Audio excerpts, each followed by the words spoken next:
fine. It's all informal. Oh yeah, fine with it. Okay, so we are live, and sorry for starting 1 minute late, but yeah, this is the sort of casual, informal chat. Was initially just to be a chat with Nathan, and Michael Herring is here with us, and rumor has it maybe we might even get someone else as well. Hopefully, if we're lucky. Nice. So this is great because we do have a few people who turned up, and even though we just sort of announced this as a surprise thing today. Great. Yeah. And so we thought, yeah, like let's chat a little bit about the show, and maybe also just chat a little bit about how you guys are doing and what's happening in the gigging world for you now that we're sort of getting back to in person as well. For sure. Yeah. Well, for me, it's been good. Things have been kind of getting back to normal a little bit. You know, I was in Tim Hortons earlier today, and it was just full of people speaking a dozen different languages, Right. and eating their hot sandwiches and having a grand time. So it felt pretty good. Yeah, it's been really nice to be doing some in-person stuff. As of late, I think Michael was doing a gig at the Transact that I really wanted to see last night. Yeah, we've been doing Peripheral Vision, a band that me and Don Scott co-lead. We've been at the Transact for, I don't know, like 10, maybe more than 10 years, monthly. And this was our first one in 2 years. So Wow. felt really good to be back. And Yeah. yeah, it was fun. It's really nice. That's awesome. I see Bob Bruff is in the chat. Hey Bob. So maybe Mike is not coming. Maybe not. Yeah. Yeah. Okay. So tell us about the show on Friday, Nathan. Like, where did this idea come from? Yeah, well, Wes Montgomery has been one of my idols for many, many years, since I was a younger guitar player. I tried to emulate his style of practice. One of the things he did when he was coming up was to study all of Charlie Christian's music and learn all his solos note for note. So when I was younger, I was like, okay, I'll do the same thing, but I'll do it with Wes. So I learned all of Wes's solos note for note, And anyway, Wes's birthday is in March, and when we was thinking about a theme to do a concert with Sync Space, it was like, well, might as well do something for Wes Montgomery. Yeah. Awesome. Yeah. And interesting too, because we've got piano as well. Yeah. Well, one of the cool things about Wes is that he often did work with piano players. Yep. And he was a great comping player, but he would lay out too, and it's very freeing actually to work in a quartet with piano, bass, and drums, So for the Wes tribute, you got to have a good foil, Yes. So for Wes, that was what on some of his best recordings, it was Wynton Kelly, But I have this great Mike Manny available, so I thought I'd get him. Yeah, and you guys have played together, at least over Sync Space, you've been playing together a fair bit. And because, it's not always easy. I mean, it doesn't always work with some guitarists and pianists, but you guys totally make it work. Oh, yeah. Yeah, I really like it. I feel like, I met Mike when I first moved to Ontario, like back in 1999. And then he was off doing all his crazy stuff in his career. And we've reconnected over these last couple of years on Sync Space. And it's really, I feel like a kindred spirit. He's really into swinging music. He really is into studying the tradition. He's into learning the tunes. And he loves to collaborate. And, he's just one of my favorite people to work with. And Sync Space really made that possible. So thank you, Adrian. Yeah, and then you guys were doing something together live recently, right? Like maybe a couple of months ago. Yeah, he came into Toronto and did a night with me at the Rex Hotel. And then, but coming up in April, we're going to do nights at the Jazz Bistro and the Pilot. And then we're going to do a recording. Yeah. Awesome. Yeah. Awesome. Very. All right, so you guys want to play something? Yeah, for sure. Why don't we let's do a couple things. We'll do a couple things, kind of a short versions here. This is a blues by Wes called Kariba. It's a B-flat blues. Let me do some charts. Okay. My piles. So, I should also mention we didn't even sound check or anything. We just got on, and the guys are just going to play, and we're just going to chat. I have my trad jazz guitar tonight. I'll probably be playing my other guitar on the show. Okay. I've got my trad jazz bass. 1, 2, 1, 2, 3.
Awesome.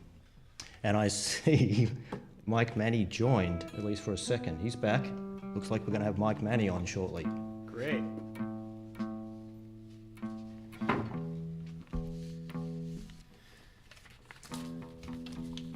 Mike, do you hear us? I do. Do you hear me?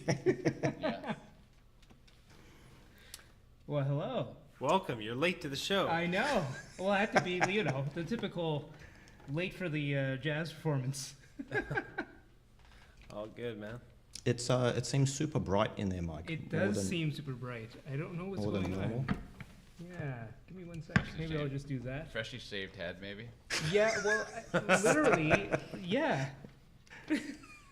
Oh my fix God. it. Takes Give me takes 1 one to know one. Wow, Tim Shea is the only, like, he's got beautiful hair, and then the three Yeah. of us are just, You don't have beautiful hair? oh man, I don't got anything going on. I guess not compared to me and Mike, or me and Mike have just surrendered to. I'll go all the way for this show. Okay. Nice. Wes was very proudly bald. Nice. Well, Tim's hair is going to ruin the whole thing. There we go. We just gotta adjust it. But you have to come to the show on Friday if you really want to see his excellent hair. Right. We're Right. holding That, that back. that's the draw. Yeah. Yeah. There we go. All right. So, how's everybody doing? We're good. We're good. What are we playing? Well, we just played Kariba. Oh, nice. I thought Twisted Blues might be fun. Sure.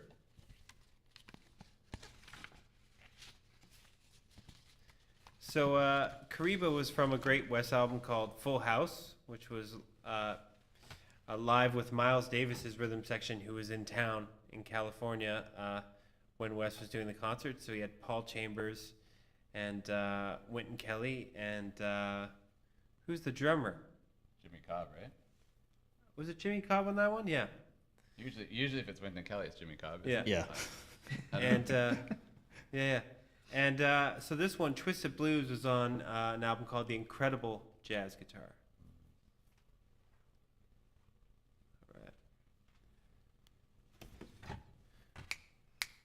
You guys good? Yep. 1, 2, 1, 2, 1, 2, 3.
Woo.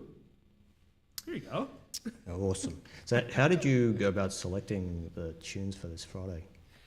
Well, man, it's just kind of a greatest hits of Yeah. Wes Montgomery, honestly. Like, Yep. he's a great composer, you know, and I think kind of underrated. I mean, I think 4 on 6 makes it into the fake books, maybe West Coast Blues, but he has a bunch of other tunes, and they all have like kind of his distinctive style, like a sort of guitaristic chord changes, a lot of 2-5-1s chromatically moving all over the place.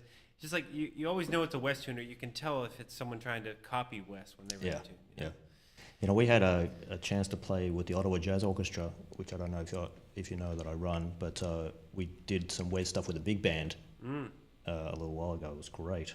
That's great. Moving Wes and Great. So from those Creed Taylor recordings. Yeah. Yeah. Great. Yeah. Cool. Yeah, there's some cool West stuff out there, which I guess people will hear coming up on Friday. Yeah. Yeah. Well, as some of you guys may have seen, it's going to be a busy week this week. Yeah. We're doing this short little thing tonight, and then one thing that's going to be interesting is, so Quartetto Gelato are playing on Wednesday night, and this is going to be interesting because they're playing in the same room in Hamilton, right? Is that allowed? Is it allowed on Sync Space?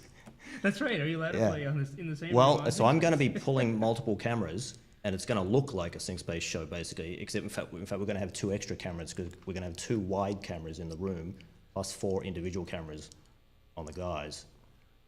Nice. So it'll be pretty interesting. Cool. And then also, we think we're actually going to have the bulk of people are going to join in the virtual venue as opposed to YouTube. And I'm going to send back a feed to them of the audience so they can see all the people sitting at all the tables. So that'll be interesting too. So, you know, as we get back to the in-person stuff, it's going to be interesting to try to explore some of these things. I mean, I think for those guys, even though they're going to be playing together in the same room, but they can only have so many people at the venue there. And it's in Hamilton, so you know there's a lot of people obviously who can't get to Hamilton, right? So Cool. Great band. Oh yeah. Yeah. Cool. I only said you guys. Well, I thought it was going to be Nathan initially solo, and I said Nathan might play one or two tunes. Yeah. So that was one or two tunes. Yeah, totally. There you go. All right. Well, it was nice of some folks to join us, even though it was a surprise thing. And so I actually might take this and just use it as our promo for Friday. I'll just throw it up there. Anyone can watch it. And definitely looking forward to hearing you guys together. Should be awesome. Thanks for having us. And it's going to be interesting because it's going to be a late night set. Normally we do 7:30, but it's going to be 9 o'clock. Mm-hmm. Even jazzier. Yeah, exactly. Well, and hopefully nobody gets confused and turns up early. But That's right. They can just go to the hot tub or the bar and hang out. so last on Saturday, I made some changes just for the heck of it. It was Mardi Gras, and I removed the hot tub, and I got like a ton of flack. Oh, the hot tub's popular. Yeah, apparently, I didn't realize that. I might go relax in there right now. There you go. So Nathan, just out of interest, why did you just happen to have that guitar on hand tonight? Like, Well, actually, I'm getting my other guitar worked on right now. oh, so, okay. Yeah. So it's going to Putting be a new, fresh. Vintage pickup. Actually, a pickup very much like what Wes Montgomery Oh, plays into that guitar. Yeah, it's called a Seth Lover Seymour Duncan PAF. Wow. Is that actually vintage or vintage? No, it's a new recreation. But Okay. the same guy that created the first one made this one too. Okay. Yeah. Wow. okay. Seymour Duncan. Yeah, he's super. Yeah. Well, Seth Lover actually. Oh, I Yeah. see. Okay. Yeah. But so this is a Seymour Duncan product? Yeah, that's Yeah, right. okay. Yeah, I'm pretty pumped. It should be a new. I don't really change my gear very often. So Yeah. I'm excited to Okay. hear the sound. When are you getting it back? I'll have it for Friday. I think. I told him I had to have it for Friday. But are you going to have a chance to try it out? No, First gig. no. Wow. All right. I know That's- there's more than one guitar around that house. Oh, if yeah. you Yeah, need yeah, it. yeah. I'll be fine. Yeah. Yeah, I play it on banjo if I have to. Hey, just before we go, you have to tell us a story with that clock behind you because we asked Melissa about it on her yeah. show, Yeah, well, and she didn't know. yeah. Well, a friend of mine found it in Mexico. Okay. And he's like, "Oh, it's a guitar clock." But the odd thing about it is that there's two 11s on it. Like, Oh. What? yeah, there's no. It's kind of confusing. There's no. What is it? There's no 12 There's or no no 10? 9. There's no 9. There's no 9, and then it goes to 10, and then it's 11, 11. Okay. Wow. That sounds like a flamenco thing. Yeah. Yeah, it's totally kind of Spanishy. It's all the wood engraving. Yeah. Okay. Awesome. All right. Well, thanks, guys. Thank you. Great to Yeah. see you. All right, you too. Nice. Have a See you great all. week. We'll see you on Friday. Thank you. Okay. Take care.